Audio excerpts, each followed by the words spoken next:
Hey guys, welcome back to our channel TechTube. Today in this video I'm going to show you guys how you can unblock people on Messenger. So I'll be teaching you a very easy step regarding this one, and if you have any problem or any queries within the process, just let me know in the comment section right away. Now without any further delay, let's just get started. So first thing first, what you need to do is you need to go to your Messenger app, and once you are over here, then just log in with your account, do everything, and then you'll be over here in this particular platform.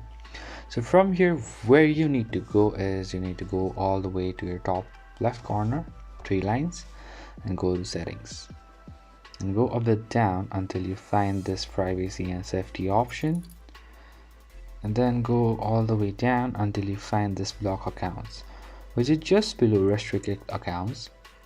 Just go over here, choose the person that you want to unblock, and then just press on unblock like this, and then you'll be unblocked. So that's pretty much, guys, that's how you do it. I hope this video is helpful for you guys. So thank you for watching our video, guys. If you like our video, please leave a like and do not forget to subscribe our channel, and also hit the bell icon so you never miss an update from us.